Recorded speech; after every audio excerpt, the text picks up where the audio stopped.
Just come back a little bit, Jared. Let's get in frame here for the live Facebook video. That's all right. Here we are on the streets of Freo at the front of the Buffalo Club. Classic RSL here in Freo. I've been here for many, many years. I probably should have done my research first. But I'm here with Jared Hurft. We're down here at Madcow Mondays, run by Dan Ward. Every Mondays, free entry, open mic night for comedians. They come down, try out new material or refine some old stuff. How you doing, Jared? I'm good, mate. How are you? Do I take this or do I? Yeah, no, go for it. I've got a lapel mic, so it's probably better if you hold it because I end up tilting it back to myself when I'm talking and then I get weird feedback. So I know, I appreciate that. How'd you go tonight, man? Look, it was fine. I think at the most it was about 6 people when I was in there. I think some more. Right. We've barked at a couple of people on the street to come in. Now there's more. Yeah. Typically the Madcow second half is the one it really starts to liven up. And it's Monday night in Freo, so it's not typically one of the busiest nights. It's drier than a nun's. You know, never mind. Not that it's like PG or anything, but maybe we'll leave the rest of that saying. Yeah. But yeah, so you tried any new material tonight? I tried some new stuff. Some stuff I said for the first time on stage tonight. Yeah. And look, it had some, with the half a dozen people that were there. Yeah, that's it. It had some recognition of the joke that the joke was a joke. If you know what I mean? Yeah. It's like very, I see. They recognize or acknowledge the punchline. But in a very small room like that, which serves a purpose. Yeah.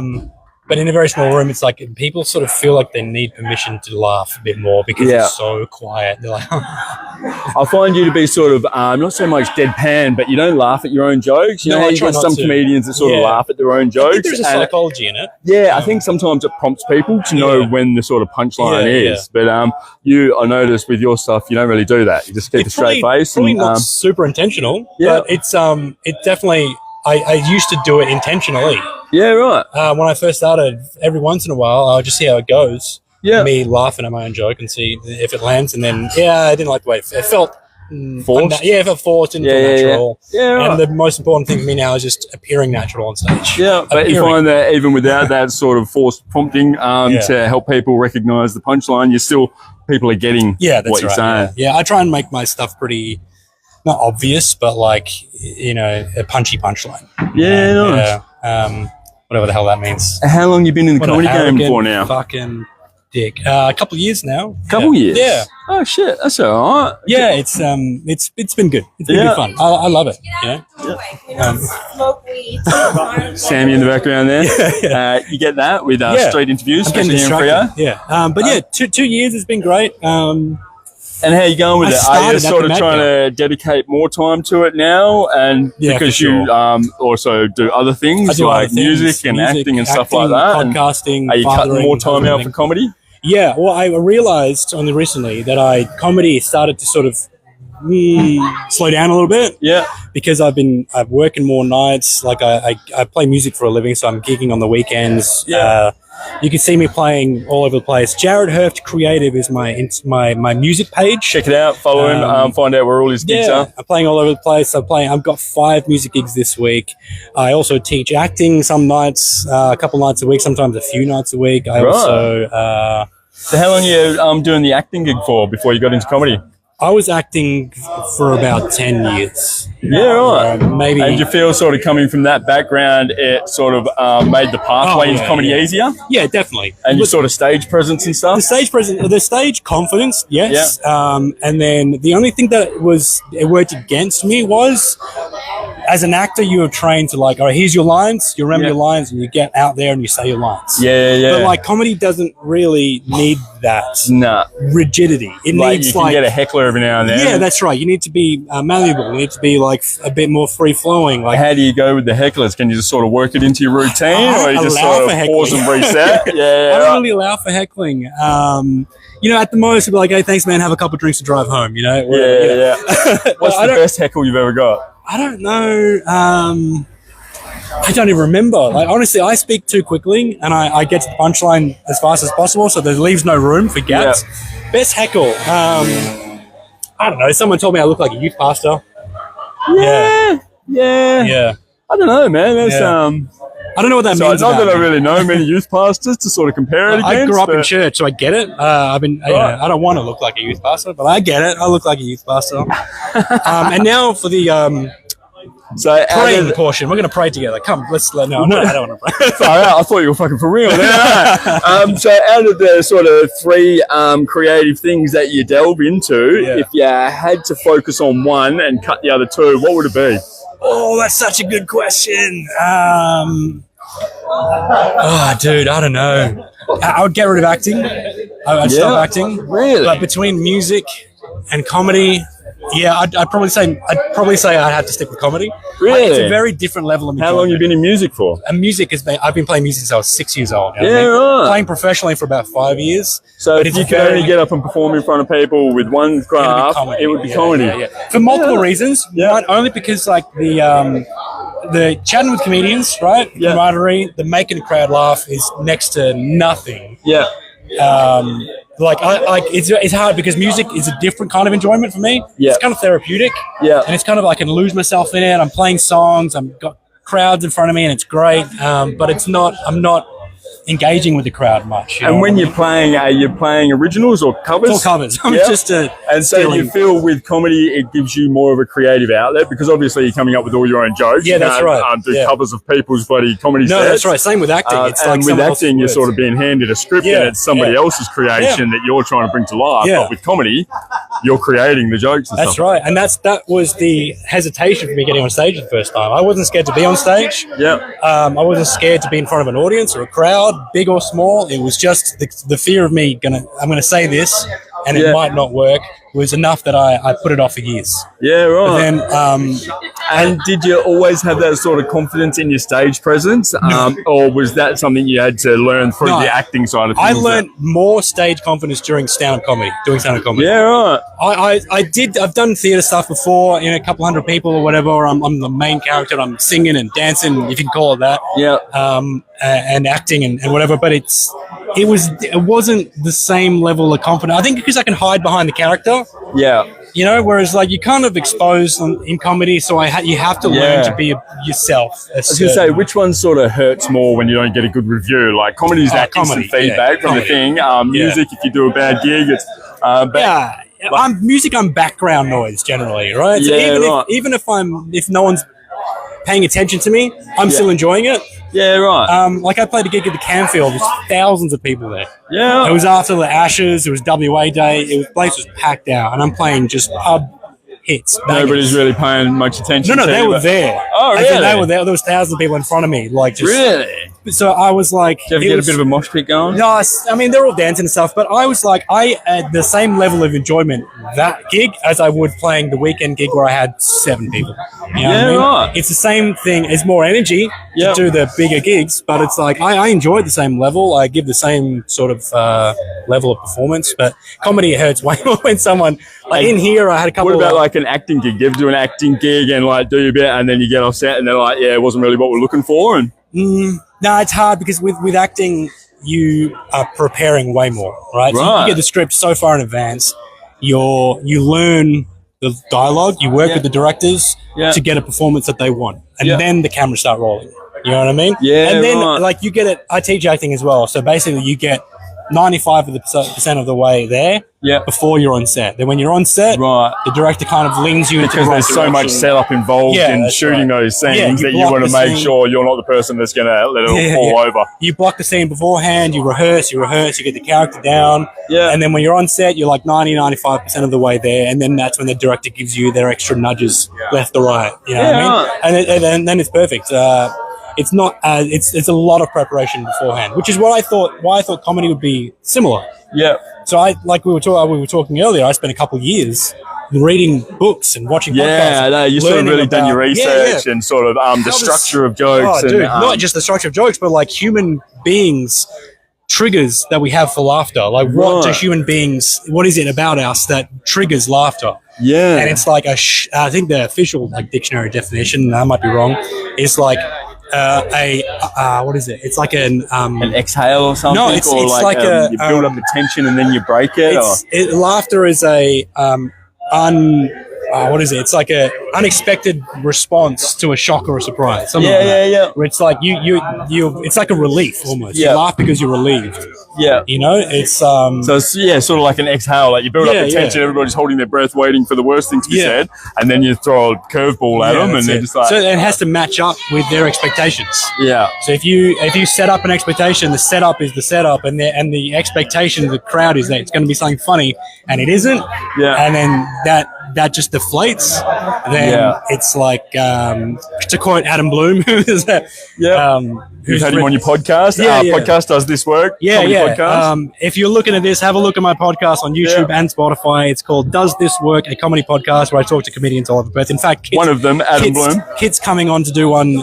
We just got to schedule it in. Yeah, correct? Cool. Yeah, cool. Absolutely. Yeah, no problemo. I'd be an honour, man. I think you're doing really well with the podcast, man. You're talking to some really established comedians around Perth and some guys that are sort of just getting their feet as well. So you sort of give a good, I don't know, paint a broad picture of the whole comedy scene and stuff like that. It's a spotlight on all the talent that we have here in Perth. I think early next year or next year at some point I'm going to expand into Does This Work creatively, acting, directing. There's a couple of casting directors who have big deals that are coming over. I'm going to ask them if they want to be involved. Yeah, cool. Just to get a bit of even more exposure into the Perth, the broader side and different aspects of it that people might not say.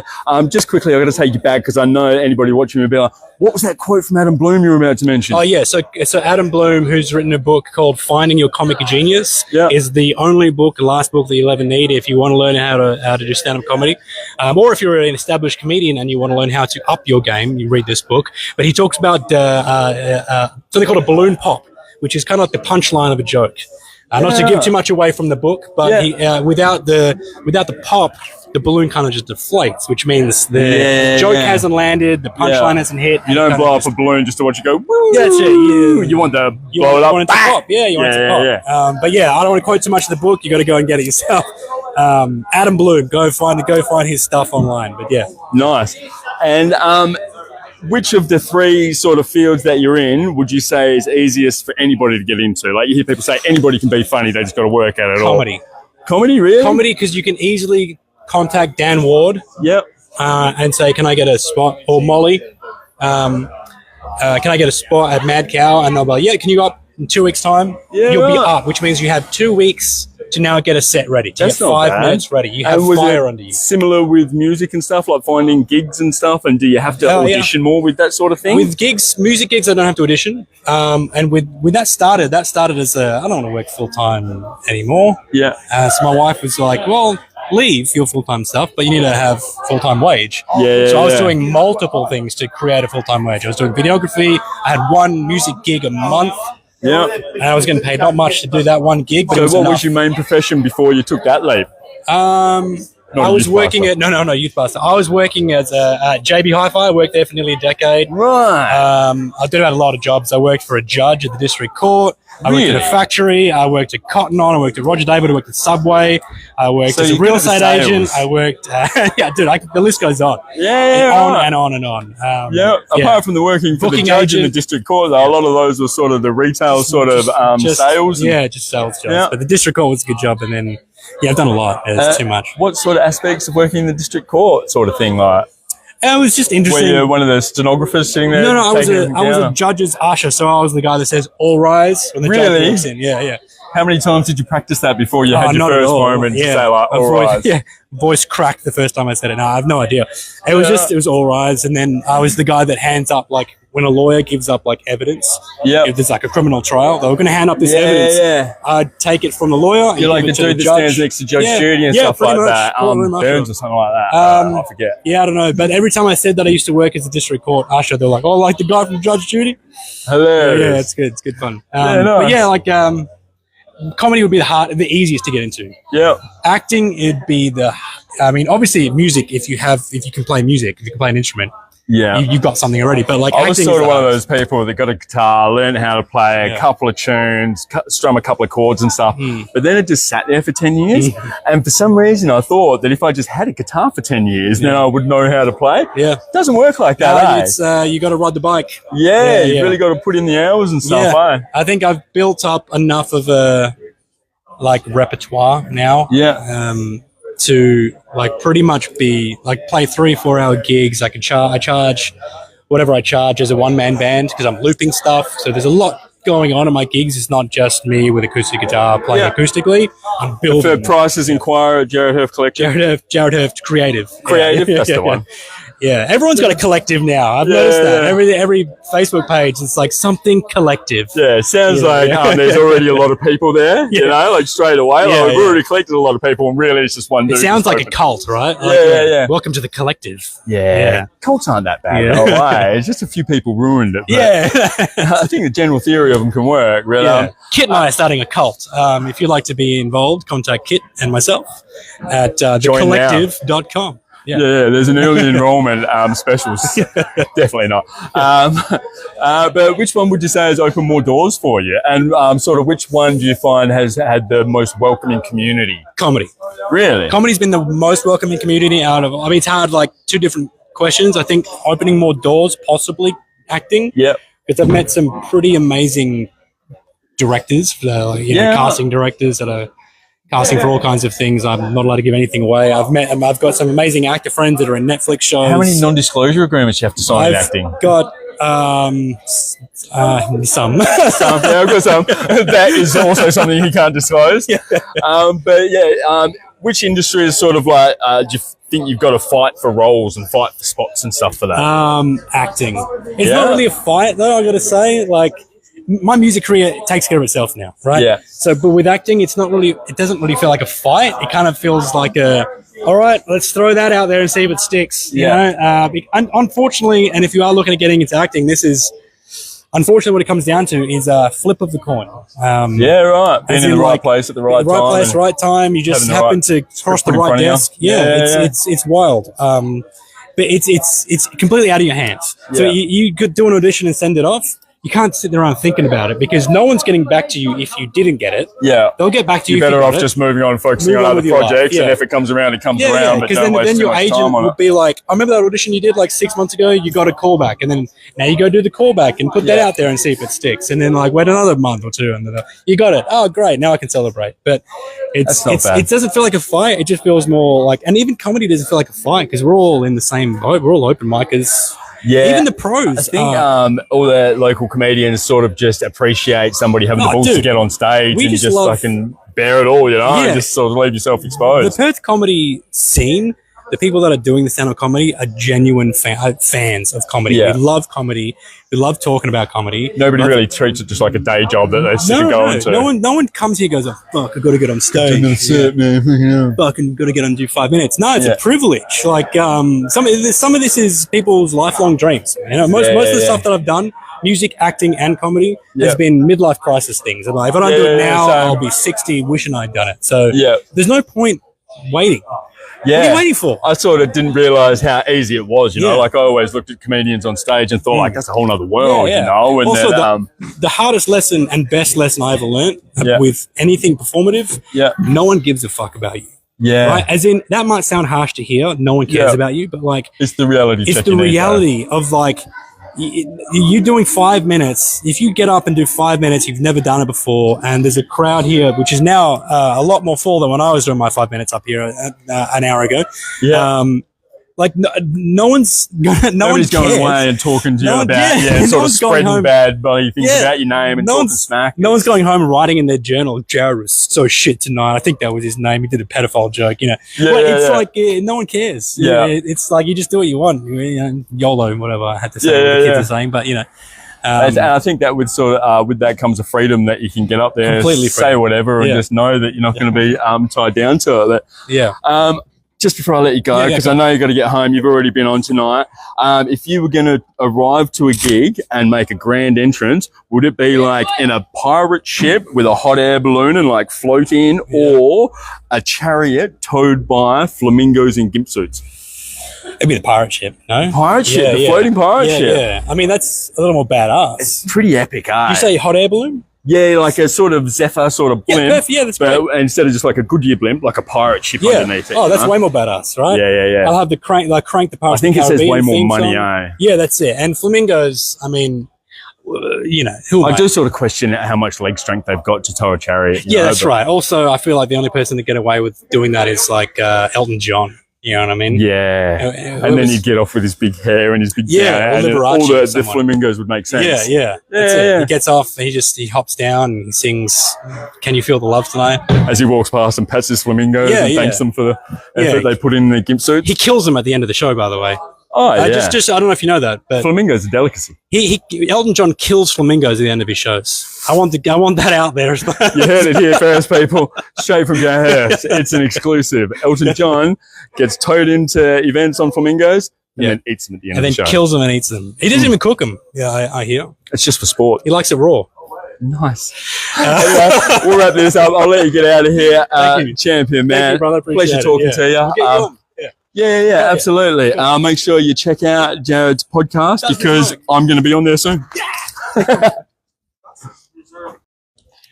Cool. We are now live on Facebook and pre-recording for the channel and stuff. Had a bit of just a punter passing by. I wanted to jump on for a bit of a chat. Introduce yourself to the people, mate. My name's Josh. I'm a 6 foot Sigma. Basically, I'm just a Freo bystander. What does 6 foot Sigma mean for like the boomers and stuff that might be watching? Basically, if you see someone that has W Riz or you think someone is like really cool, I feel like you're speaking another language right now. It's just Gen Z lingo. How old are you, bro? I'm 18. Oh, right. Yeah, still in the Gen Zs. So you're just getting to the age where you're allowed out on the streets by yourself and unsupervised? Literally, my mum usually holds my hand, but tonight's like the first night I've ever been out without like holding her hand. It's scary, but I saw you and I was like, I had to. Yeah, man. It's a monumentous moment for you. So why not get on Facebook and tell the people all about it? So you're a Freo local? I'm a Freo local, yes. Yeah, go Freo. You come down to Buffalo Club often? I've been here once or twice, if I do say so. They know me around here. Have you actually been inside the building before and ordered a drink? No, but I've walked past it a couple times. Fair enough. Yeah, cool. So if you could get one message out there to the people, what's it going to be? Like Gen Z message? Sure, go on. Drop a Gen Z message. If you're an alpha and a sigma, that make sure you follow your dreams, be anything you want to be. And if your name is Peter, you owe me a drink for doing this. That sounded very American. Did you get that from watching YouTube channels? Yeah, so well, are you actually American? No, but I like to pretend I'm American sometimes. Right. Just to try like the accent and all. Yeah. Because, you know, sometimes you just gotta be outside your comfort zone. That's another message. Which region would you say the accent's from? Like New York, Cali? I'm going to say New York or Cali. I don't know really Americans. Well, places. I mean, they're two complete opposite sides of the country, but we're going to go Cali. We're going to go Cali. Yeah, cool. Yeah. That's where all the cool people are. Yeah, you know, that's where I'm from. Except for the other cool people that are on the eastern states. But oh yeah, yeah. All right, no worries. Thanks for stopping by for a chat, man. Thank you so much for having me. This guy's a legend. Subscribe, follow. Do you have many followers? You got any channels going or anything you want to shout out? Nah, I've just got my mom. I feel like you should have like a Twitch video gaming channel going. I should. If you get, you know, well, I'll find some Facebook. If it gets like 10 likes. I'll start a Twitch. Do you play any online gaming? I did play Fortnite, but I got killed a lot, so not anymore. Right. Someone is like openly admitting that they were just shit at Fortnite. Literally, yeah. I mean, that's cool, man. At least you own it, you know. So own what you do and do what you own. Say what you do and do what you say. Do what you say and yes, exactly what he said. Yeah, sure. I'm gonna let you get out of here. Thank you so much. This guy's a legend. Stopping by for a quick chat. Thank you so much, man. Get out of here, scallywag. Have a good night. Going live, boys. Here we go. On the streets of Freo. We missed it. Oh no! It could have been like so cool, man. Like could have been one of those big epic '80s high fives and shit. Just a fist shake, fucking confusion. Hilarious. How we going anyway? We are now here at Madcow Mondays here in Freo on the street. My camera's just died, I think, but it's all right because we're still live. So on with the show. Darcy Kavanagh, how you doing, bro? Good, man. Good. How are you? Yeah, not bad, man. You know, getting some interviews. So, trying to fucking do the shit that keeps me happy. Oh, yeah? Come down to Madcow. Yeah. How'd your gig go tonight? It was all right. Mostly new stuff. Yeah? Some of it kind of worked. Some stuff definitely needs work, but new shit. Always new shit, always good. And refining any of the old stuff? Not tonight. No? No, pretty much everything is like really new. Oh, that's cool, man. I did like an opener that I knew worked. Cutting edge. See, the cutting edge of comedy down here at the Buffalo Club. You get to see it before it's like tasty. Yeah, nice. Yeah. Just when it's still like unseasoned and stuff like that. Oh, yeah. You know? So, just raw. Yeah, nice. You obviously have your podcast, Getting Deep with Darcy Kavanagh. How's that going? It's good. Yeah? We've got episode 100 coming up soon. Episode 100. Bit of a big deal about that. Are you planning anything big?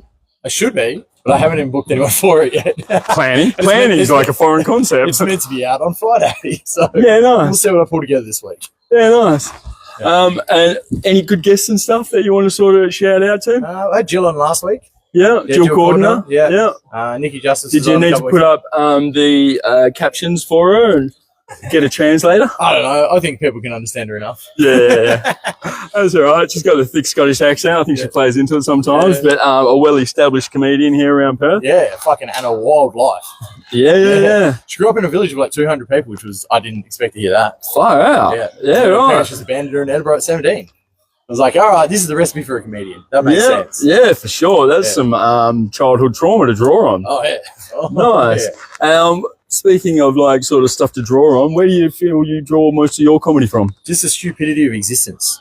Nice. That's it. Sounds a little bit philosophical and stuff. Well, I mean, you fucking look at the world and then you're like, that's dumb. And then I'm like, yeah, that's pretty funny then, I guess. Yeah, man. Sometimes it's just shit is so bad it becomes funny. Like, yeah, I think like I've just been through enough fucked up shit that I've always made it funny to deal with it. Yeah. So when I see something stupid, I'm like, I know how to make that funny. Just find the light side of shit. Yeah. Yeah, cool, man. And sort of, how's your comedy career going? Is this the primary goal, or is it the podcast, or what are you putting everything into? I guess I put everything to everything. I just kind of like do what I like doing. Don't do anything half-assed. Yeah, it's fun. So I do it. And then if it turns into something that makes me money, fucking cool. If it doesn't, I still get to do shit I like doing. Yeah, that's cool, man. And how long have you been doing the podcast for? Podcast, I started in 2019 and I only did 16 episodes. Pre-COVID. Yeah. Oh. If I stayed through COVID, it probably would have got fucking amazing. But my life got really weird and I was like, I'm going to stop talking and recording it for people to listen to. Yeah. And then I waited till about 2 years ago and started again. So episode 17 was where it started 2 years ago. Any standout episodes along the way that you sort of so many recommend people would sort of go back to and check out if they really want to get a good episode? I did one with some neuroscientists. That was really... That's cool, man. Yeah, that was fucking pretty dope. And I just asked them a piece of weird shit. Yeah. It was like seeing if they would delve into topics that are like outside of neuroscience, but kind of give their like angle on it. And they did in some cases. Some they dodged pretty well. But I was like, yeah, pro dodgers. I'll accept that. What else I have? I had a homeless dude on. That was pretty... Really? Yeah, I was curious about that. What area is he from? Homeless people from everywhere. From everywhere, bro. They fucking get around. Yeah. I've had B Wild was on talking about her dissociative identity disorder. She has like 32 personalities in her head. Right. Yeah. So that was like, to me, I always kind of like wondered how like mental illness works. Yeah. With people that are like that far gone. Yeah. So it was like super insightful. That's interesting, man. I mean, I think everybody's a little bit sort of bipolar in the sense that we just have different moods. And depending on what mood you're going to get is a sort of personality that you're going to give to people and stuff, you know? Yeah. It was like, I think it was like Buddha or something said like we're 70% water and water has different forms, whether it's a liquid, a solid or a gas. And so people have different forms depending on what mood they're in at the time, you know? Yeah, so I think that sort of almost fringes on sort of bipolar sort of different personalities, man. Yeah, definitely. Like you get me first thing in the morning before I've had coffee, that's a way different person to after I've had a few beers in the afternoon. You know? That's a good point, yeah. Yeah, I don't know if it goes as far as being a cat or being a volcano, though. Yeah, when it comes to sort of identifying 32 different personalities, almost sounds exhausting, bro. Well, I imagine, it was like, it was nuts to like listen to and like understand how she like has her day to day. The way she kind of explained it was like, she drives the bus now. Yeah. And then the person they sit behind her and try and like get her to do shit. But if they take over, she'll just like black out for like weeks. Wow. And like not remember anything, like have like amnesia spells where like she doesn't know anything's happened and like one of the personalities is taken over. Like Bruce Banner and Hulk. Yeah, pretty much like that. And like me, myself and Irene and like Split and like Fight Club and shit. Yeah. Man, Tyler Durden, man. Classic. Would you realise like they never actually said Edward Norton's name in the movie? Tyler Durden's right. It's so weird, man. Like once, like when you first watch the movie and you see the big twist at the end, but then when you sort of go back and think about everything, where he never talks directly to him and stuff like that, and you realise who was doing what at what time, it's just like, man, like there was a lot of thought put into that along the way. Oh yeah. So amazing movie. Yeah. Go watch it if you haven't. Classic Fight Club. Check it out and learn how to make soap. But you seem like the sort of man that delves into some interesting topics and stuff in your spare time. what would you say are some of the more interesting fringe topics that you like to sort of get engrossed in? Fuck anything that's like doesn't make any sense. Yeah. But I also like hell love quantum mechanics and shit like that, which might be like super confusing, but it's like complicated masses. I enjoy it a lot. Yeah, man. I dig sort of trying to understand quantum mechanics, and I think it was anyone that thinks they understand is probably wrong. Yeah, anybody that says they understand quantum mechanics doesn't understand quantum mechanics, man. But I think one of the biggest things with quantum mechanics is Schrodinger's cat. Yeah. And how it's both alive and dead in the box at the same time. And I think that gets misinterpreted by people saying that things can be in a superposition of being two things at the same time. It's everything. Whereas Schrodinger was actually bringing that out as a way to sort of say how preposterous it is that things can be two things at the same time. They're only ever one. It's just because you don't know what it is doesn't mean that it's two things, you know? Like his whole thing, he came up with a really elaborate way to say, is the cat in the box dead or alive? We don't know, so we have to assume it's both at the same time. Yeah. But that's like me saying, I'm thinking of a number between 1 and 10, guess which one it is. And until you start guessing... If you've observed it, it already exists. Yeah. Even if it's in your head, you've observed it. Yeah. So it's if nothing has been observed at all, yeah, that's when everything can exist and nothing exists at the same time. So everything and nothing is both. But that's with the, like, if I said I'm thinking of a number between 1 and 10, you don't know which number that is until you start asking questions, but I do. Yeah. But from your perspective, I'm thinking of every number and no number at the same time, which then theoretically puts my mind into a superposition, but I can assure you it's not. But not because there has been one observer. If there's no observers, you're the observer because you've created it. So you've already observed it. But even the cat in the box situation is like... Yeah, but the cat's a conscious being. It went in there alive. Yeah, but it's a conscious being, so therefore it's been observed. Yeah. So to the person, you can say it, but it's also not true because in the universe, it has been observed by a conscious being. Yeah. So it has to be like an unconscious being before it can be observed. How do you feel about simulation theory? I love it. Yeah? I've been confused and believe it's true many times. Yeah, man, I don't mind it, but if you go down the whole simulation theory that everything, this is just a construct of our own minds, that makes us God, man. Yeah. We are gods in our own reality. I've definitely been in that boat. And if that's the case, I want to smite some motherfuckers, eh? Well, you've got to learn how to control it. Everyone. Yeah, well, yeah, that's pretty hectic. Gods without power. Gods without power. Just observers. Yep. Just relinquish the power. Well, let go of control. You might have it, you just don't know how to take control of it. So therefore you're That's like some Neo shit, eh? Yeah, pretty much. Yeah. Well, Neo was technically God. Yeah, true. Well, yeah, so no, he was an anomaly that they allowed for because they knew there would always be free thinkers within the Matrix, so they had to create a pathway for him, but... The architect was technically God, but you know. Yeah, it all became too convoluted, eh? I just like the first movie when it came out, like, there is no spoon, man. I was walking around for weeks after that going, there is no spoon, eh? So... You've got a show coming together for Fringe Festival this year? Yes, Violators, most wild comedy show. Second year running? Second year running. Yeah. Same 3 people minus Chad. He died. He's dead. Too bad. What, really? No. He's just in Melbourne. Oh, same thing. He's dead to me. He's dead to us. Yeah.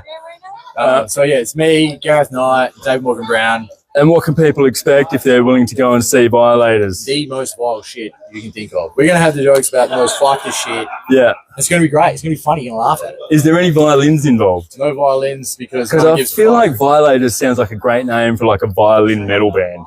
Yeah, I mean, I like that. It's a good point. Maybe I'll just get a violinist on the side and every time a joke bombs.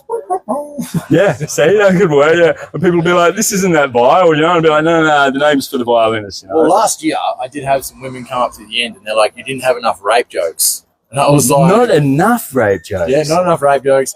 But to be honest, first time I've ever heard that. They did also yell about my joke about eating dogs, so I was just like, hey. Wow. That's interesting, man. Yeah, not enough rape jokes, but, man, eating dogs, that's too far. Yeah. So, it's hard sometimes, but you do sometimes like push the edge of comedy and stuff like that. And I find you are willing to say things on stage that some people might shy away from. On a percentage sort of level, how often would you say it's well received versus to get off stage, arsehole? Well, I had that yelled at me the other week. Did you really? Far out. I was at the Gong Show, and I opened with the same joke I opened tonight, and it went well, but like there were some people that obviously didn't like it. And they started with like, no. And then I did the tag. Yeah. And they were like, get him off the stage. Really? hectic, It was right? great. Do you ever get any like good heckles, like smart heckles and stuff? That's like, oh man, that's actually got better laugh than I have tonight. Not really. No. No, I don't really like. Most of the time, it's just like people saying something dumb. Yeah. And then I get it back pretty well. Like someone tried to disagree with one of my jokes one time. They were just like, no. And I was just like, no. Just no. And I was just What do you do with that? like, what do you fucking say no to? You saying like I'm lying? Yeah. And they're like, no, that doesn't happen. And I was just like, well, we can argue about this later, but I'm going to get on with my jokes, bitch. And everyone laughed. And then I finished the joke and everyone laughed again. I was just like, all right, this is fine. Yeah, nice. But I haven't really had anyone like say anything that like beats my joke yet. Yeah, right. Yeah. That's all right. We'll see. How long have you been doing this comedy gig? What came first, the podcast or the comedy? Podcast came first. Oh, right. Well, actually, technically, comedy came first. I entered Raw when I was like 18. Yeah. And then I did one and I was like, oh, I didn't win. I must suck. And then Entered Raw when you were 18, so just a couple of years ago. yeah. Only like 18 years ago. Yeah, nice. Yeah. And how did you go there? I didn't get through. So I was like, oh, I mustn't be a comedian. I suck. And then like didn't do any research into like open mics or anything. Yeah. But there was probably only 2 or 3 gigs running back then, I assume. Like, Yeah. It was so long ago.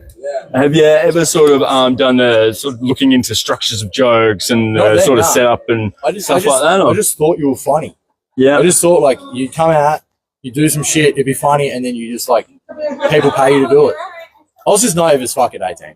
How you going? Have you made a crust in comedy yet? Yeah, I've been paid on a few gigs. Yeah. Shit, that's all right. It's good. It's good. Good stuff. Yeah, not every gig, but obviously that's how comedy works. You go So out. you done Raw when you were 18, and then recently you'd say like the last sort of few years. 2.5 years. Oh, right. Been hitting it regular. Yeah. I kind of was like, yeah, I'm going to go back and do comedy. I just never did it. So I was always like, comedians are broke. Yeah. So I was like, no, I got to be a millionaire before I can do a comedian. And then I just kind of like was like, I should just do this. Just do it, man. Just do it, yeah. Yeah. Sick. And do you sort of keep track of where you started from, where you are now, and you're finding are you improving or? Yeah, I would say I'm always getting better and better. Yeah. Yeah. I'm a bit of a freak. I do have tabs on everything I've done. Like I've got a whole spreadsheet of every gig I've ever done. Really? Yeah. Far out. Yeah. I record all my sets and shit. Go back and watch it. So You got to, man. You got to keep track of that shit, man. So, and where can people keep track of you and find out where you're going to be doing gigs when your fringe show is? Facebook, Instagram. Yeah. I think TikTok's got like something, but it's pretty fucking useless. Darcy Kavanagh. Look me up. You'll find me. You'll shit yourself. Beautiful. It'll be great. Nice one. But in the meantime, we have found Wally. He's right here. Nice one.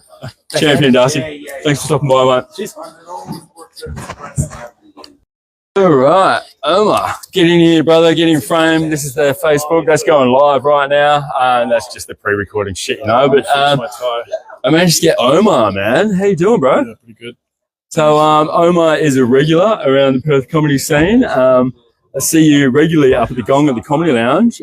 How's your whole comedy gig going, man? It's going. It's going. Yeah. Going anywhere in particular, or just aimlessly just going? Oh, well, yeah. Well, it's going in the direction I hope it's going. And, yeah, I mean, I'm just doing new material as often as I can. And, Bro, you're always dropping new material, man. That's why whenever you get on stage, it's like I sit there waiting, you know, because I want to see what's it going to be this time. Because you get up there and just do some random shit, man. I dig it. Is there much pre-planning into your gigs, or are you just... So it's what I find funny. So I do a lot of writing, and like the writing, and like when I come across something that makes me laugh while I'm writing, then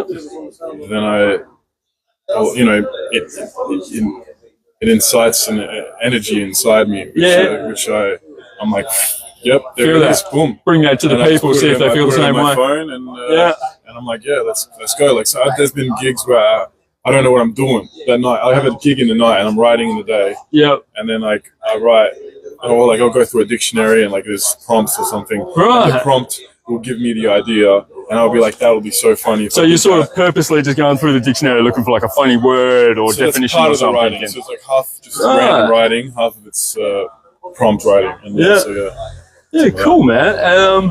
Are you making money in this gig? You got a day job? Oh, I got a day job, Yeah, what do you do during the day? Food truck. Food truck? I work on a food truck, yeah. Oh, right. Making what? You got to give me more description. I need more details, bro. There's so many different food trucks, man. I make pizzas and kebabs. It's on a food truck. Though. Best pizzas in town? Or? Pretty good. Pretty Pretty good. You don't want to oversell it? Good. Yeah? Yeah. It's good. No, it's good. I mean, do you eat there? Pizzas are not hard to make. I'll tell you that. Yeah. They're just, you just dough and cheese and sauce and then some. I feel like you don't have the same passion for making pizzas that you do for comedy. I mean, it's food. I'm not a big. I love food, but it's like food is. I've grown to just be like food is. I eat. Yeah, food is like work. Yeah, like it's just something that's got to be done. Food, yeah, you got to eat. Yeah. You got to work. Yeah. And then you got to sleep. Yeah. Those are like 3 things you got to do every day. Yeah. And it's like, and then like the other stuff is the fun part. Yeah. You know, like those 3 things. They're the things you have to do, and then there's the other time you got in between to film with the shit that you enjoy. Yeah, nice, bro. One thing I would love to do one day is like rob someone's house. Yeah. Like while they're away, but I don't think I will ever do that. But that would be like a cool thing to do. I think. I feel like if you do it, you do it in like a creative way. It'd be fun. I think it's really like to unlock someone's the combination, someone's safe or something, and then like. Have you ever practiced that? Have you been sitting there with the stethoscope on the stage, like sort of turning it, trying to see if you've got the skills for it? No, I've never imagined it, and then like I've imagined being caught. Yeah. And then like. So you've never really put much effort into robbing houses, but it's sort of like, I'm not really. You just watched Ocean's 11 once, and you're like, "Fuck, I reckon I could do some of this shit." Yeah, I watched Clockwork or Orange, and I just and I thought that was pretty brutal, bro. Yeah, it was pretty brutal. But yeah, man, classic Hitchcock. Yeah, the guy, they robbed the house. Yeah, they went in there and messed the dude up. I mean, they went pretty hard, but the guy was put into like a program. But yeah, it was. Yeah. But it was a nice house. It was a really cool house. Yeah. Thing, but yeah, I don't know. I don't know where I'm going with this, but yeah, it was. Don't get a nice house in the woods, but it's isolated because people like Clockwork Orange. I think the idea is more like films, and I would like to do it in a film. But yeah, I don't know. Yeah. Have you ever come up with like a premise or a concept for a film? Yeah, heaps. Yeah? Yeah. Any sort of stories you can tell me about without giving away too much? Oh, so yeah, there was a combination lock one where it's like a guy he tries to rob a house, very rich house, very nice looking house. Yeah. And then he gets clocked in the head, and then he wakes up in their dungeon. Ah. So they don't even report the cops. They actually keep it for themselves. Yeah, right. So it's very similar to a lot of movies. Like I'm pretty sure, like sort of like a Who's Robin Who sort of thing. Yeah. Thing where they get like Zed. Yeah. And then they get raped or some shit. But like some along those lines where you get punished. Yeah, right, guys, walk straight past. No, we gotta leave the girl. Oh yeah, sure. Try not to hit the. Yeah. You'll be right. I have faith in you, bro. You look like the sort of guy that I reckon you could do a 3-point turn in like 1.5 points. I can do it in 1. Really? You, man. I love that sort of confidence. You shaved your head, man. Last time I seen you had hair. Yeah, man. I didn't know what I was doing before, trying out different hairstyles and stuff. It's just a little bit hectic and shit. And with the work I do, it gets very dusty and shit. So, what's that work? Bathroom renovation. For a multi-tiler by trade. So doing bathroom renovations, it all gets really dusty, and trying to maintain hair is like, man, you've got some thick, luscious locks. Me trying to maintain something like that, it's just not realistic. So just only can control so many things, But yeah. What's next for Omar? You're like getting into the fringe shows and shit, fringe festival coming up?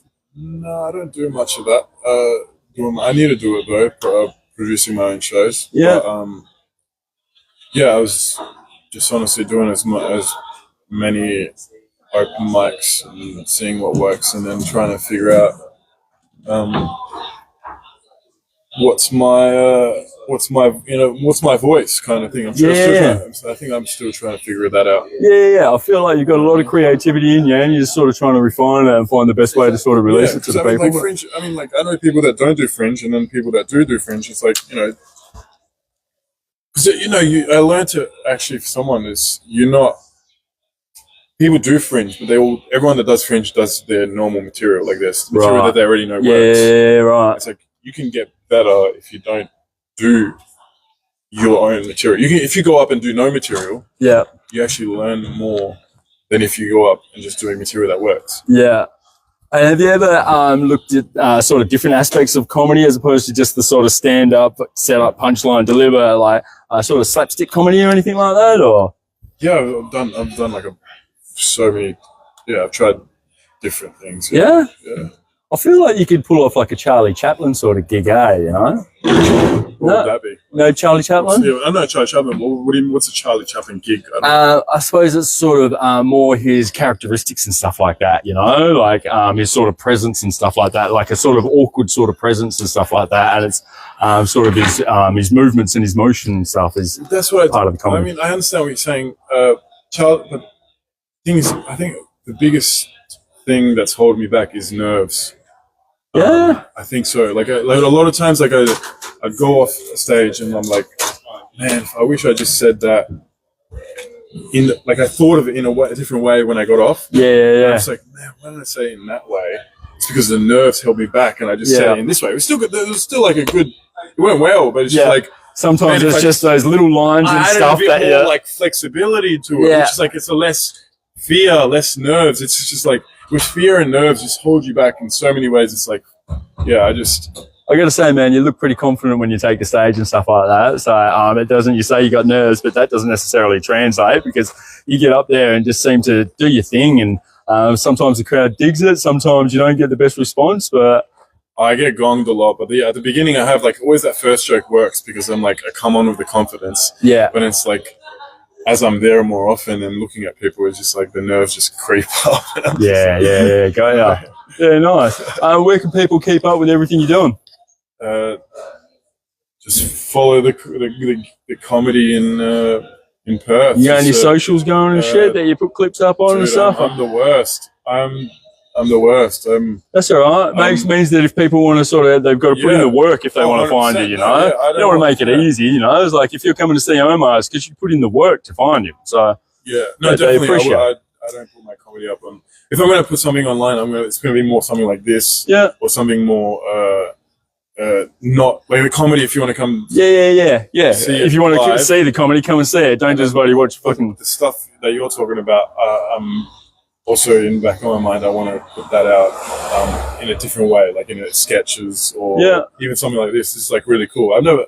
I saw you once doing this. At the comedy night. I didn't know what it was. I was like, oh, cool. Now I've seen you again. I'm like, oh, now I understand what you're doing. Street podcast. That's cool. Sort of like that, man. Yeah, sort of planning to go around and feature venues and stuff around, but it's not always easy to get the artists and comedians and stuff to come to you. So sometimes we've got to get out there and go track them down and do some roving interviews. It's so champion, cool, bro. I thought it was cool. That's cool, man. You're doing it, man. When was the last time you've done this?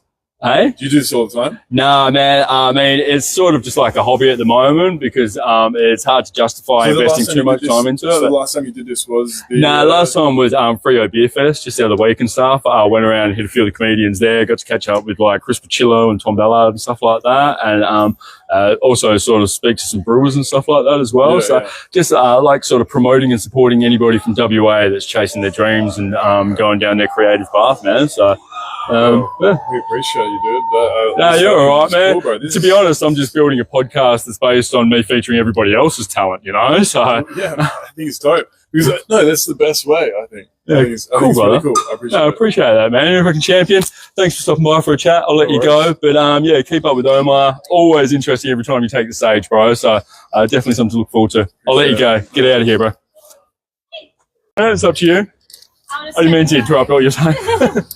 Cool. Oh, we are actually live. Jump in frame here with me, Lockie. You can see here is the live feed. Live on Facebook, man. This is like cutting edge entertainment right now. Facebook, that's the new thing, the new big thing apparently. The dream, yeah, all new.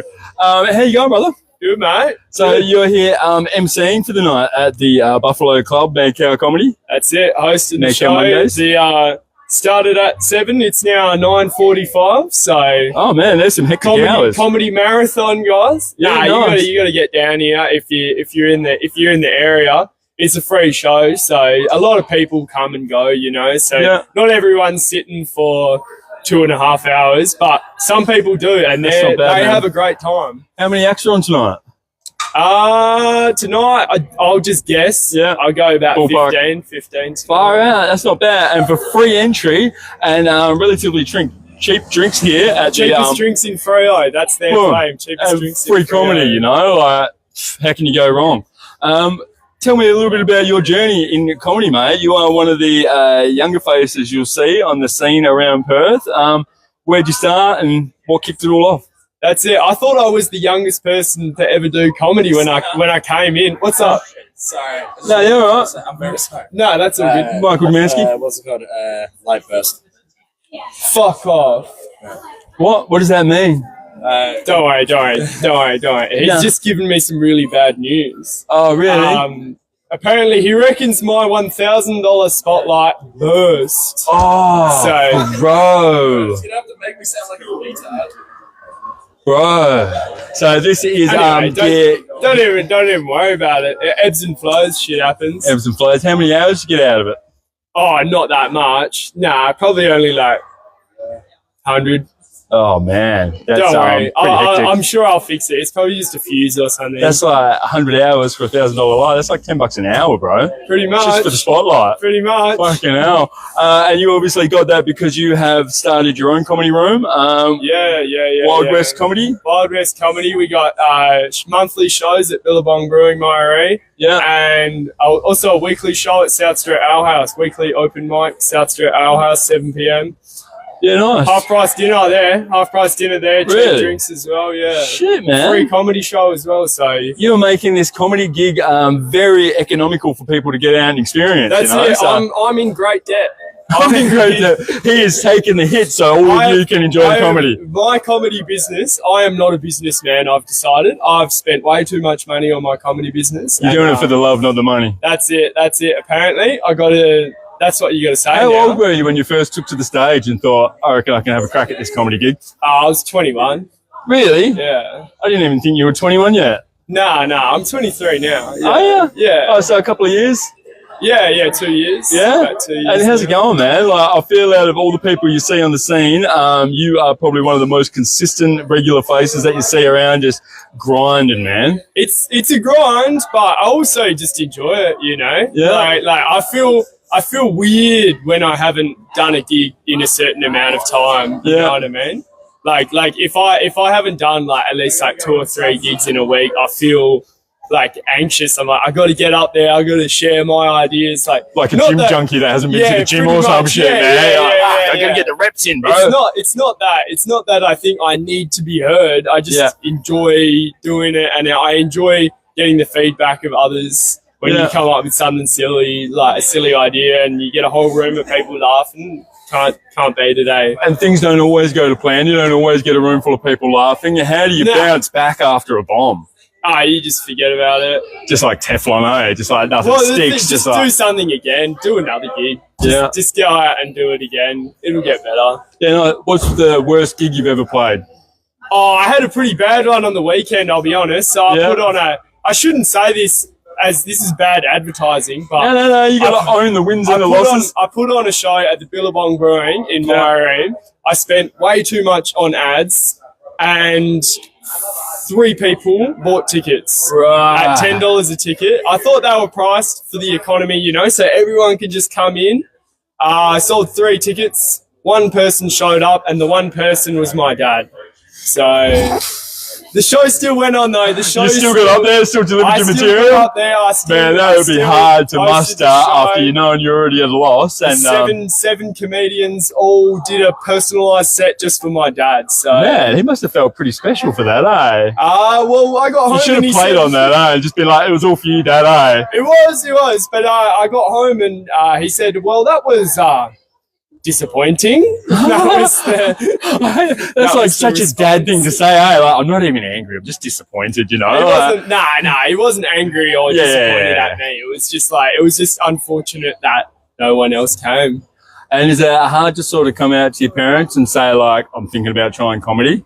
Is that a hard conversation to have? Nah, not at all. No. Yeah, my dad's full right support? into it. Yeah, full support. Yeah, from the start. Yeah, that's cool, my man. parents have been great. Yeah, nice. But I'm still like it's not like I've quit my job yet. Maybe when I quit my job, they'll be like, "What the hell are you doing?" But I'm still working full time. Doing what?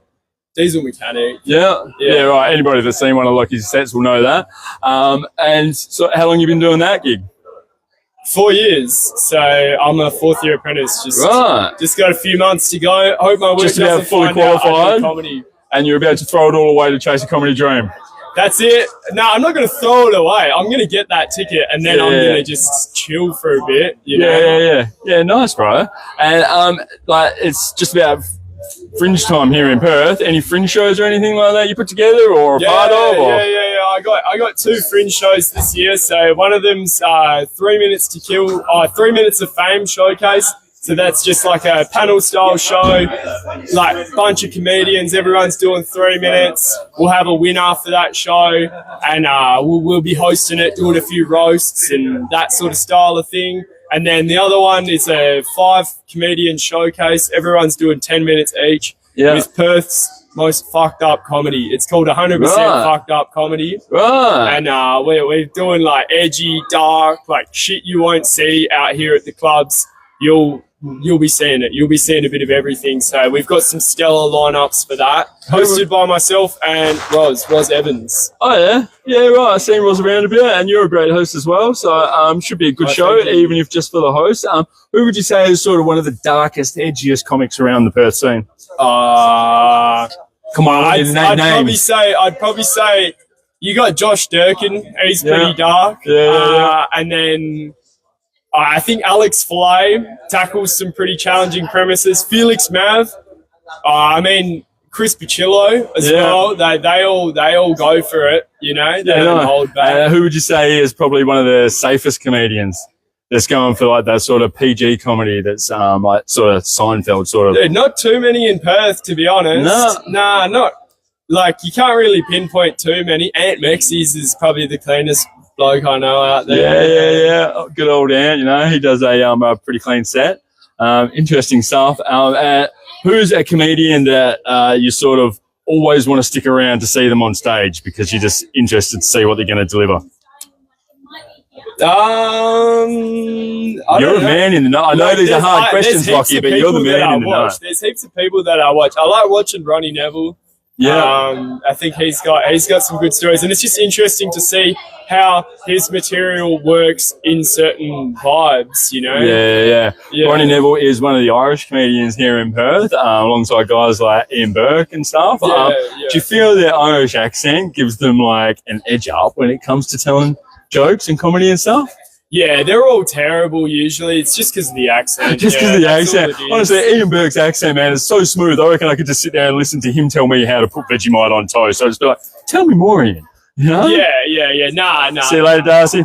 Nah, definitely not. There's plenty of strong joke writing in there. I don't think the accent plays a huge role. And do you see many comedians that are sort of resting on their jokes too long and they need to sort of bring new shit?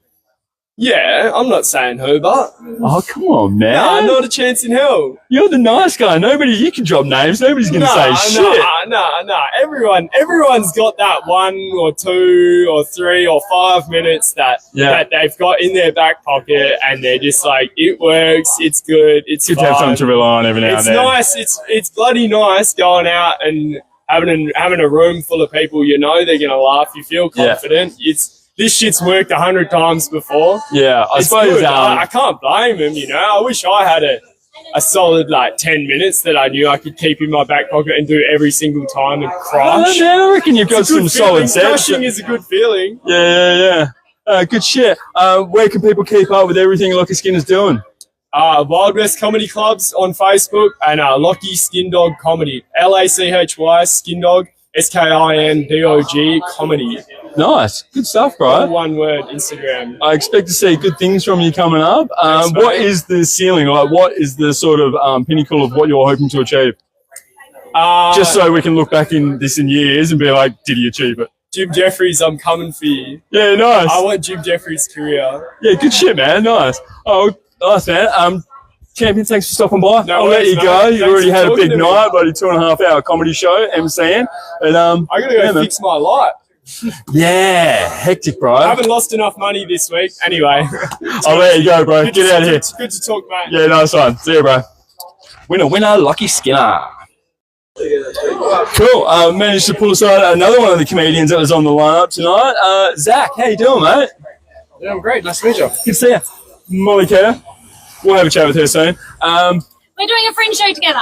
Oh, right. Yeah, You're going to have to tell me a little bit about that. Yeah, it's called. Do you feel like there's a lot of pressure on you when people say he's so funny? Like now you're obligated to be really funny? Oh, no, I just believe it.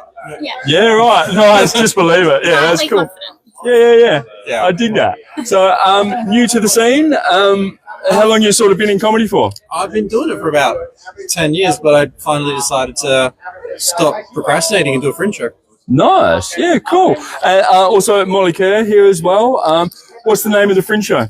People pleasers. People pleasers. Yeah. And is that because it's a reflection of your everyday life where you don't like saying no to people? Kinda, yeah. Yeah, so I don't like saying no to people as well as saying no when I think I'm going to be a burden on people. Right. And the show is sort of me breaking out of actually taking on new adventures. So it's about like a working holiday in France, don't even speak the language, and I said yes to that. Right. Yeah. Okay. And how did that pan out? Without giving away too much of the fringe show? Oh, well, I love working in France, but it's some of the things, especially the cultural barriers, the language barriers that happen there, is what started off me on. I'm going to say this on stage. These are the things that happen there are just so funny. Yeah. And it's sort of how most people get into comedy. You're just telling these stories amongst friends. And I love stand-up comedy, like your Tim Vine one-liners, your Danny Boy storytelling. Yep. And people knew that and go, why don't you say this on stage? You love comedy. Yeah, right. And so that sort of started me off about 10 years ago. Far out. So you're just already funny in just general day-to-day life and got pushed onto the stage by people giving you... You get that during live street interviews, but the constant positive affirmation about your natural funniness is what got you on stage. Well, yeah, I mean, but the holiday was the catalyst. Before that, people pleaser, saying no to a lot of things because you just think, I can't do things, I want to make a fool of myself. And it wasn't, I've got no comedy from like the age of 6 to about 21. I got no stories. Yeah, right. And then you started going out and putting yourself in weird situations to see what it generates. Yep. Yeah, nice. And what about yourself, Molly? How did your journey start? It's actually quite similar. Like I was obsessed with comedy and like consuming comedy just all the time. And then eventually because I just had my son, this is 10 years ago, and all I could really do was sit and watch TV and breastfeed. Yeah. And my husband was like, why don't you do stand up? And I was like, this is not like the best time to in my life. But also, he just wanted to have like a chance to stop watching Netflix specials. I think hilarious because it's just like constant. It's just like it's all I wanted to watch was stand up. He wanted to watch some like Fast and Furious or something like that. He's like, I'm sick of comedy. He likes sci-fi. And sort of spy thriller stuff. So like stand-up comedy. He loves comedy. He's very funny, but he was not up for watching like just comedy. Whereas I will just do that all day. So how long did it take you once your husband sort of said that? How long did it take you to sort of get the initiative to go out the door and take to the stage? The first time I did stand-up comedy was when my daughter, who's 8 now, was a newborn. So I went on stage with her in a baby carrier. Really? I brought a friend to hold her, but she started crying when he was holding her. So I was like, I'll just take her on stage. Right. So I just like covered her with a scarf and was like, hey, here are my jokes. And it worked out okay. But then I had to stop for a while because as she got older, she wouldn't sleep through my sets. Yeah, and right. having a baby crying through your set is quite distracting. Yeah, Arch Barker knows all about that. Yes, exactly. Yes. So very much like Team Arch. No, but it was very tricky at that point, and so I had to have about a 4-year hiatus. But I kept you had the taste for it, and it sort of stuck with you. And and it was like, okay, well, this is a thing that I want to do now, even if it's just as a hobby. But I was at the Windmill and in South Perth. Yeah. And we were just talking about fringe generally, and then Zach was like, I want to do a fringe show. Does anyone want to do a fringe show? I'm like, I want to do a fringe show. And he's like, did you have the concept, or were you just like, I just want to do fringe, whatever it is, I'll do it? I had the concept, so I knew it was going to be traveling and also family. So I also had those hiatuses for every time I had. Because lots of my material was about kids and stuff. And so I thought there's some overlap between our sets. There's definitely the unique side of both of our sets. Yeah. But that overlap I thought might draw the crowd of anyone who's been through parenting struggles and joys, family stuff, reminiscing on the youth, on our youth, but at the same time, Yeah, for sure. looking forward to the recent. I think sometimes, with parenting and the struggles of having kids, you can bring some stuff to light and stuff that people sort of don't expect other people to have experienced. Yeah. And they sort of get that like, oh, everybody goes through that sort of relief, you know? Absolutely. Whenever I was watching Zach's sets the first time I saw him, I was cracking up. Yeah. Because I was like, this is so relatable. Yeah. This is so real. That's cool. And just your observations, I was just like, yes. It was just like massive recognition, and also just like funny turns of phrase, and just like very witty, and like you're a very funny guy, but also just very accurate and very relatable. And so I thought that you were very funny.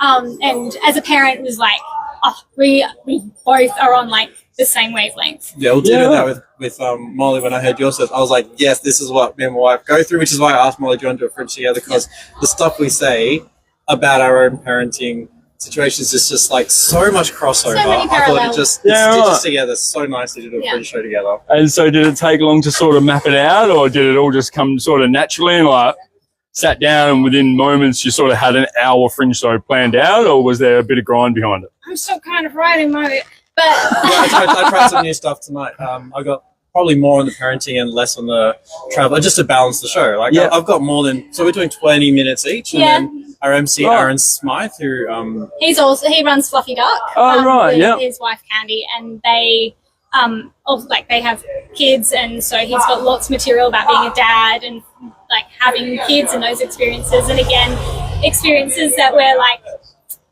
yeah, that's MC relatable, and he'll be an MC, and he'll be all like on the same wavelength. So yeah, cool. Yeah. Any particular stories about parenting and stuff that you can tell me now without giving away too much of the show, that just to sort of give people a bit of a preview what to expect? I mean, I don't know if it will be in the show, but I filmed a video of my kids today because they were doing an impression of me at school pickup, being on my phone when they arrived. That's hilarious. And just being like, in a second. And then my daughter did an impression of me going, yeah, hello, random man from comedy. Yes, I would like to make some boring posters for you.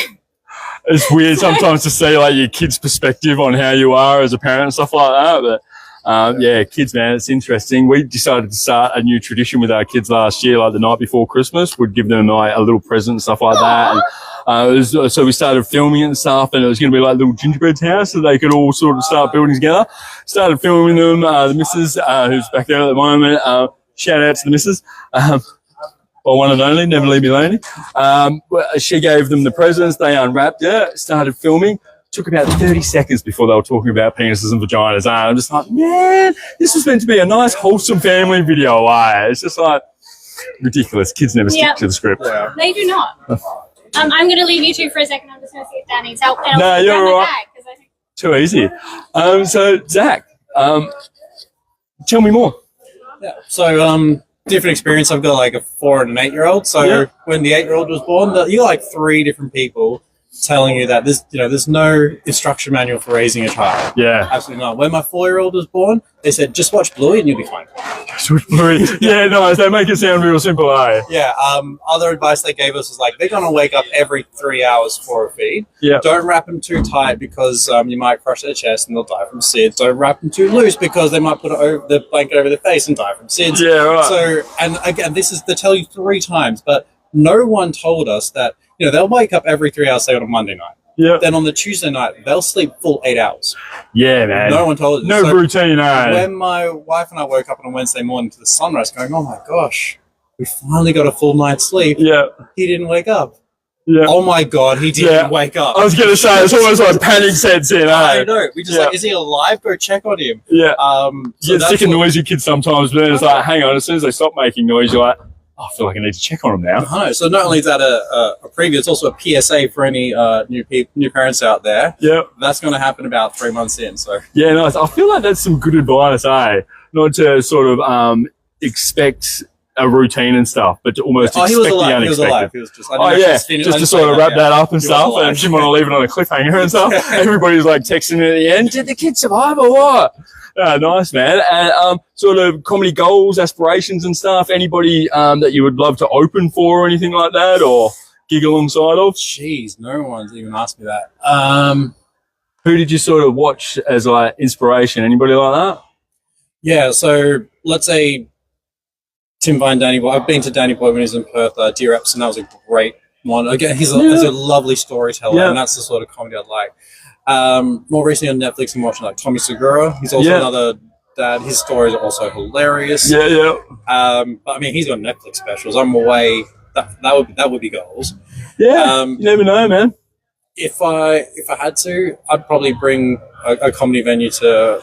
This is more of a pipe dream, very much concept state, but maybe open my own comedy room around the Armadale Byford area because there's nothing around there. There's Fremantle, cool. There's a city, but I live around the area, and I feel like there's some definitely interesting characters out there that you could put together a few sets with and stuff. So that's cool. What would the name of the comedy room be? Have you thought that far into it? No, I only thought of this like last week. No. So Yeah, I'm not sure it's going to happen. Any of those sort of big name comedians that you just can't stand? Ooh. No, like there's people that will do a set that is not my style of comedy, but I'll still find funny. Yeah, right. You can still appreciate how they put it together. Yeah, I mean, no one that you just sort of going through Netflix looking at comedy specials and you just skip straight past because you're not interested? No. Like, okay, so comedians that I love, but they're definitely not my style to say, like Bill Burr, Jimmy Carr. Yeah. Those guys, they hit hard. Yeah. And I don't feel I've got that stage presence, but nor do I want to. Like, again, being a family man, being a traveler, that wouldn't be my persona. Yeah. But I absolutely love Bill Burr specials. Yeah. And Jimmy Carr as well. But then Tommy Segura, Andrew Schultz, they're also dads as well. No, I can't think of anyone that I can't stand. Who would you sort of love to be on a lineup with? John Mulaney. Ronnie Chen. Oh, yeah, right, yeah. Cool. Yeah, if I go a bit more local, Will Anderson. Yeah. Will Anderson, yeah, he's good. I know. He wasn't the one that done Spicks and Specs. That was Adam Hills. Oh, Adam Hills is the one. Yeah, Adam Hills. I feel like I always mix them up, Will Anderson and Adam they Hills. both have bits on how they both get mixed up. Oh, really? Yeah. Oh, so it's not just me then. I feel better now. Felt like I was like maybe profiling then, or just like stereotyping people and then together. Have shows on ABC back to back. I think Adam Hills had Spicks and Specs, and Will Anderson had the Glass House. And they were like literally one after the other. Will Anderson does the Gruen transfer as well? Yeah. So the Glass House is ages ago. Again, when I was a teenager, like formative years going, I freaking love stand-up comedy. I didn't know people get paid to do this. Yeah. And I just put on the back burner because, like I said, my life wasn't funny because I kept saying no to new experiences. I come back from overseas, and I also deferred my last year of uni. So all my friends graduated. Now I'm still in uni going, I got no friends. I got no connections. Oh, shit. What were you in uni for? High school teacher. Oh, right. Yeah. And is there any drive or passion to go back and finish that? Oh, no, I finished it. You did finish it now? I am a teacher. Oh, right. Yeah, cool. So by day, teaching, at night, on stage, saying things that you couldn't get away with in the classroom. Exactly. Yeah, nice. Although some of the best jokes work so well in the class. Like, I do try out things, not that they know. I'll just say a joke. Yeah, of course. And if it doesn't work, that's just teenagers being, that's just lame. That's cringe. But if it works, I'm like, this is going to freaking kill with adults. Yeah, right. That's an interesting sort of test sort of group that you've got working with there. And I tell them that. They know I'm a comedian. Yeah. And I'll tell them, like, I will try jokes. You won't know, but I'll think of something like a week ago. I'll try it on you when the time's right. Yeah. And if it works, it goes into my set. Yeah. I do that with the missus a bit and stuff. She almost looks at me sometimes like, are you trying to add a new bit on me and stuff? It's like, damn it, she's seen through my disguise, But yeah, that's cool, man. So the kids follow you and stuff. Do you normally do a fairly clean set then? Yeah. Which is why, like, you Bill Burr, Jimmy Carr, I think they're hilarious. But I couldn't do that because if it goes against like codes of conduct, then parents found out. Yeah. I'm going to advertise my set to my fringe show, that is, to my colleagues, but not the school community. Just, you never know. And, comedy doesn't pay as well as teaching. So. Yet. And sort of, what do you enjoy more? Sort of these open mic nights and stuff, or sort of putting together a fringe show that's got a bit more planning behind it? Putting together fringe, as I said, it's got more planning behind it. I'm having a lot of fun putting that together. Yeah. Especially stitching up the segues and just getting a thing, which I never have to with a 5-minute set. It's like how many. I mean, I love open mics. Yeah. They make you a great comedian because you have to really be tight with your words. And now that I've got it, all these tight sets, now I'm putting it together a 20-minute show. Yeah. Which is daunting, exciting. And then, pairing up with Molly. Like I couldn't do a full hour on my own. Yeah. But pairing up with Molly, who's hilarious, and then Aaron Smythe, who's once again a funny, high energy comedian. 20 minutes is pretty big, eh? Like I think these open mics, you get a 5-minute set, and it's like even if you go out there and you're tanking your first minute, you've only got another 4 minutes to get through. But like 20 minutes, I feel like that would be pretty daunting. And are you sort of excited about the challenge, or? Oh, absolutely. Yeah. Yeah. I'm hoping people come watch. Obviously. Beautiful. I think the excitement's the word. As I said, it's daunting. It's exciting. I'm definitely putting a lot more effort into it because it is 20 minutes. Yeah. And I'm keen to see what I come up with. Hey, fuck the 313. We out here doing our shit, motherfuckers. See, if Omar said it, I don't know what it was, but it must be legit.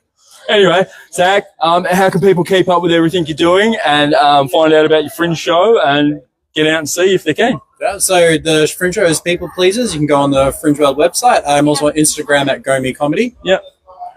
Cool. Yeah. Got it. Beautiful. There we go. Little flyer. Not sure if you can read it. That is a QR code on there that Molly's trying to hold up. Beautiful. So you can scan it straight off your phone. Yeah, nice. Just straight off the screen. Scan it up. Beautiful. Done. Nice one. I'll let you go. Thanks for stopping by for a chat. Pleasure to meet you. You sound like you're doing great things, man. And cheers. Look forward to keeping up with everything you're doing. Thanks for the chat. Champion. Cheers, mate. See ya. We've lost that. Those are the teeth I want to Alright, Dan, get in here. We are now live on Facebook. How are we, guys? I feel like that was a bit of you automatically went to grab the mic and stuff like that. I went to it by mistake. I'm sorry. Normally you're the person interviewing people. Yeah, this is good. I can do anything with my hands, so I'm going to... That's wild. So you can normally catch Dan doing live interviews every week at the Gong Show from the Comedy Lounge in Perth, getting around doing roving interviews with all the comedians that are brave enough to step up and wear it. But apart from that, you also run Madcow Comedy on the Mondays here at the Buffalo Club. How's it going, man? That's it. Yeah, it's going good, man. Good to see you. Good to see you, brother. Yeah, I haven't seen you in a long minute. Yeah, I got to focus on some other things here and there, but getting out and starting to enjoy the whole thing again and just sort of finding the balance, Yes. How long you been doing the Madcow comedies for? Oh, almost 2 years now, actually. Really? So we're almost coming up 2 years in early next year. Yeah, right. So it's been, And it's sort of become a bit of a staple now in the sort of the open mic scene around Perth. It's become a fun one. Are you really a comedian in Perth if you haven't been on the Madcow stage, Well, that's it. Well, I'd say you're really an open micer. Yeah, true. But no, it's good. It's fun. We got these regular customers that come every single week. Shout out to all of you. I feel like I kind of have to give their names now, and this is where the memory comes in. Yeah. Seth, Naf. Don't forget any. Don't do this to me. Dylan. You put the pressure on yourself, bro. Pascal. And there's more. Doing good. There's more, plus many more. We'll be here for ages. But and we'll just a little disclaimer, some of the best ones weren't mentioned. Oh, yeah, 100%.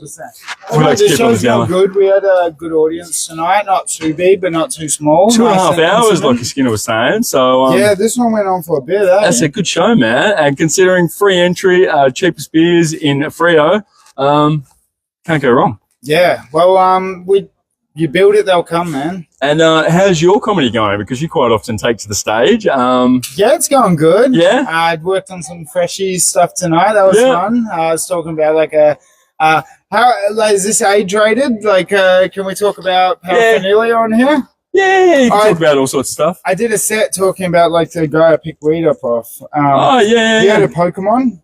Yeah. Pokebong. Pokebong. So we got Pokebong. And it's a Pokemon card, but with different. Yeah, right. I just did a whole set on that. The dude offered me steel or sparkling water. Entertainment purposes. Nice. And Allegedly. Oh, allegedly, yeah. Oh no, it's I also got a medical.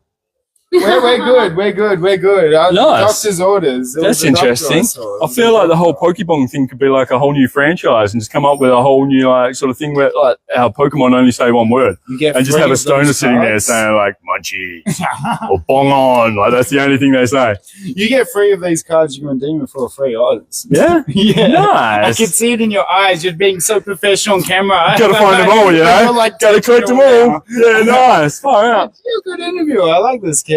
Oh, come on, cut it out. You're gonna make me blush, You want to man. steal my Far job out. at the Gong Show. This is crazy. Nah, bro. I mean, you're an inspiration to me, the way you get out there and just do it live, man. So many people freak out about the live thing, you know? It's just like, man, people get live Yeah. versions of you every day in every conversation. So, 100%. How many times do you freak out? It's I ridiculous. trip, I stumble, I fall, but you got to own the wins and the losses. So, Yeah, it's real. I do find a bunch of comics, like you can see me going up to them and they're like squirm away. I have to sometimes like surprise them. Oh, yeah, absolutely. But yeah, I've started offering free drinks. So if anyone does the Gong Hilarious. Shows watching, yeah, we give free drinks now for those interviews. So And with the comedians that try and Roz squirm Evans away. took the free drink card and didn't give me the interview. I'm coming for you, Roz. Oh, you owe him an interview, Roz. Far out. Is there any that you try and like pin because you know they're awkward about the live interview conversations? I tried pinning Mitch Glenn a few times because I know he hates it, but then he would give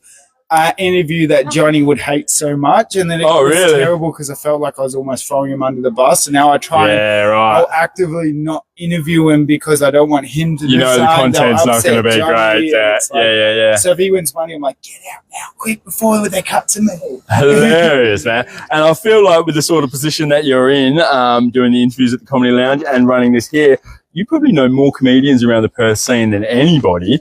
Who would you say is like sort of stand out? Oh, okay. Molly Kerr, find her over, friend. Of course you're saying that because it's just what came to you, not because you were prompted at all. Yeah, there wasn't a clearer off the throat or anything. Yeah. But now, sort of locals, I know that we get a few fly-ins and stuff, but what about locals that are sort of trying to make it? Locals, you've obviously, we've got a bunch of pros here that you just can't deny are great. Like your John Pinders, your Andrew Wolfs, you got your Luke Joseph Bryans and that. They never miss. Like you got a lot of young talent coming up, which is actually really cool. Like your Lockie Skinners, who performed here. Winner Lockie Skinner. Yeah, he's doing for the factory, emceeing that. Oh right. You got like your White Nixon and your Mitch Glenn that I just said. Yeah. These guys, it's actually really cool because we've watched the last generation of like Perth comedy like move up from that open mic to pro. Yeah. And obviously with the semi-pro like area in between. But that was like your Tarbos and your Chris Pachillos and all that. And now we're at this like new stage where we've got these new acts that are about to come up and you know, and it's just great to see that. Do you see any comedians that are sort of like relying on the same material too long and it's like maybe time to retire and go out to pasture and let the new talent take over? Most of the pros. Most of the pros. No, I'm not adding anybody, but like the pro comedians come down, do more open mics because you can really tell with the pros that do and don't because a lot of people are doing the same jokes. Have been just saying it for 10 years and it's like, come on, man. But then you got people that are just going out. Chris Pachillo, man, I see him. Like he's always got new material, it seems, man. He's such a hard worker. Yeah. I love him. Always grinding and always bringing like a professional set as well. Even though it's like new material that I haven't heard before, he delivers it in a way that's this all the time. Yeah, and he just does open mic, and then that's how you get good jokes. You do open mics, do shit, bomb a lot, learn what doesn't work because learning what doesn't work is even more important work. You learn more from your losses than you do from your wins. Yeah. So do that, and the next thing you know, you might have a new 15. Yeah, nice. Yeah. I'm not hanging anyone, but there's a lot of. But I'll say the opposite to a lot of the open micers. Yeah. I'm finding a lot of open micers are doing the same, where they're changing things up. Like you do need to change things up, work out, and drop things that aren't working. Refine old content, but you got to work on that 5 because having a 5. That's like funny and having like a proper 5 are two completely different things. Yeah, right. Yeah. So I almost feel like an open mic, if you're not going out there and trying something new, it's almost a missed opportunity. Yeah. Well, if it's an audience that has seen you a lot, Yeah. then yeah, missed opportunity. But if it's a fresh audience, sometimes it is good to drill out those same jokes so you can really like rehearse that and get that set, and you got that 5, and then you work on like the next lot. So my thing to pros, do more new stuff, and your open mics, do more old stuff. Right. Yeah. And fringe shows, are you getting involved in any of the fringe that's coming up? Running a few venues, but not really doing any shows myself, just whatever spots I can I get. feel like you're a man with your fingers in a few different pies when it comes to the comedy scene. I've got about 4 or 5 venues this year. I'm running for like Grant Musher, and then I've got the Comedy Lounge in this place. So. Far out. And do you feel like there's sacrifices you've had to make in other areas of your life to be so prominent in the comedy scene? Yeah, I'm very single. Yeah. My dating life is like non-existent. Bachelor, bro. Just like dedicated bachelor. Look at me. I'm like a cardboard cutout of my former self, my diet, my health, everything. I've like given it all to these open micers. Yeah, nice. That scream wasn't her. That was coming from my soul. Just dying a little bit inside, realizing how much you've sacrificed. But I think, a fringe show, I would love to do a show. I was going to do a show, but I gave my slots to my best friend Jamal because he's got a better show to do. That's more relevant. He's got an album out. Check it out. Man. It's called Before June. Best Aussie hip hop album that's dropped in like forever. Yeah, nice. So he's doing that, and I'm thankful to not be doing fringe shows. I thought you were going to say thankful not be doing hip hop now. No, I can dabble. yeah, right. But yeah, so we only got like 300 shows this fringe, which is good compared to like the 600 compared to last year. Really? Yeah, it was a lot. Shit, man. That's so a lot of bloody fringe shows to get out and check out around town. We've got some bloody comments coming in there. I'm too far away from the camera. I'm about 1,000 shows into this year now that I've had my finger in different parts. Really? Yeah, it's nuts. I'm sleeping standing up.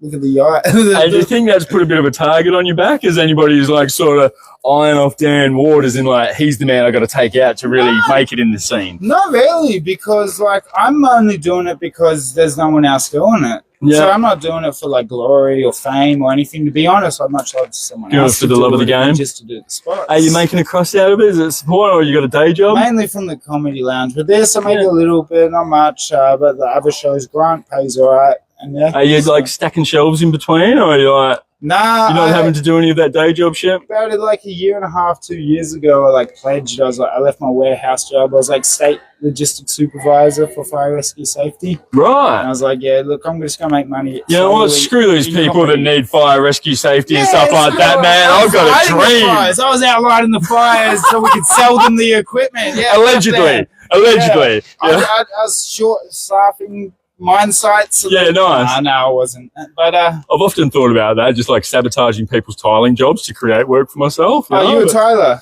Yeah, floor and wall tiler by trade and stuff. Oh, cool. So. My dad was a tiler. Oh, really? Yeah. Must be a good man. Oh, he was. He was a great man. He passed away, unfortunately. But I remember going out to tiling jobs with him when I was like 8 years old. So I'm like technical. So you know how to use a slide cutter? Oh, yeah, man. I'm all about that. Yeah. Oh, yeah, you got some hidden talents, man. I dig that. Oh, yeah. I've been tiling at 8. I was a newspaper guy, pizza guy. I've been a lawn bowls instructor. I was a lawn bowls instructor? Yeah, teaching them with the... Man, I've actually thought about getting my lawn bowls game on point, because you know when you're younger and stuff and you play Little League, it's if you don't do well, it's like, oh, there's always next year kit and stuff. But when you get older and you're playing seniors, there might not be a next year, No. So I want to make sure I've got my game on point so I can just like dominate some old people and like really ruin the last years of their lives. Well, that's sort of, that'd be great. So someone was trying... Hello, you're throwing a drum kit. That really threw me off my rhythm. Yeah, sure. No, but I mean, if you want to drum away. It's not the weirdest request that we've ever had. You keep dancing. We're going to check these comments. What do the comments say, Daniel? Oh, I moved the camera. That was interesting. You get that on the streets of Freo. What the hell? What the hell?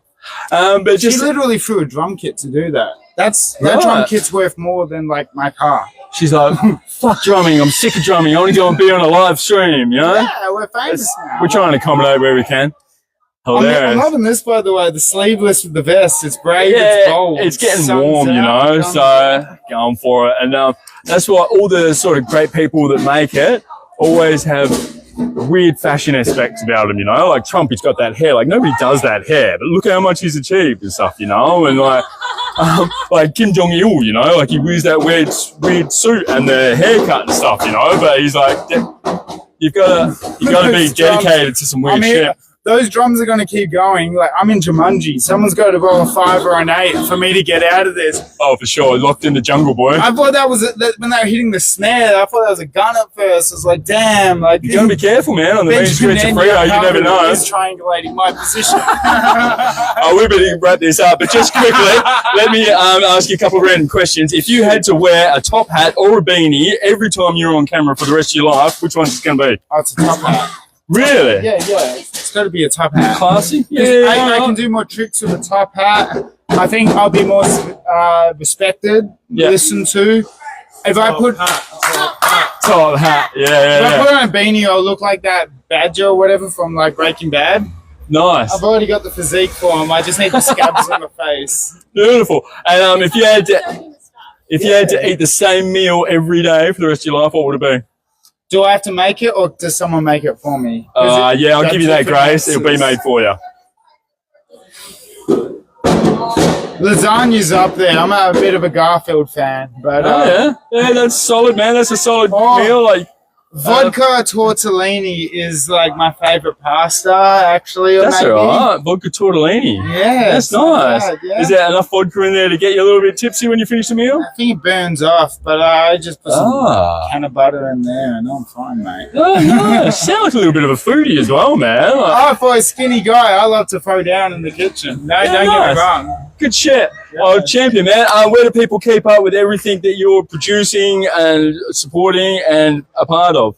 You can find me in my backyard, just really scaring the fuck out of my neighbours, causing fight or flight response. Just in your underwear with like sparkling bottle in my hand, underwear out, you know, one testicle hanging out the bottom. No. Yeah, nice.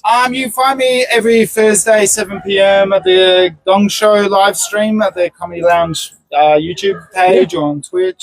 Every Monday, Buffalo Club. Or sometimes. You got your own socials going and shit? Or no time. You're already doing too much other shit. I should get it going, but you post some stuff. But yeah, I do have socials. You can follow me there. Follow me in my car. That's all right. Make them work for it anyway. Don't make it too easy. The world. Yeah, I'm sure a lot of you. I reckon you could get some disciples around you, bro, and they would follow you. I'd do it, man. I feel like you could be like a cult leader figure. Give me 12 people. I will make them my disciples. I'll have my Last Supper. It'll be great. Yeah, beautiful. Good man. I'm going to wrap this up. drum on with these guys. I look like Charles Manson. What? No. No, but like the good one, man. Good version. I got called a chopper weed. It was crazy. Some people will be hungry for attention. I mean, we got the as you can tell, they're not going to get known for their drumming skills. So we'll do a sign off. That's great, bro. Yeah, we fucking love attention, bro. We're here at Fremantle. Killing it. This is Kid Adams, Dan Wards. We got the Liberace band. We'll see you later. We'll have a good one, guys. We're going to wrap this up before it gets out of control. But thanks for stopping by, guys. It's been a pleasure.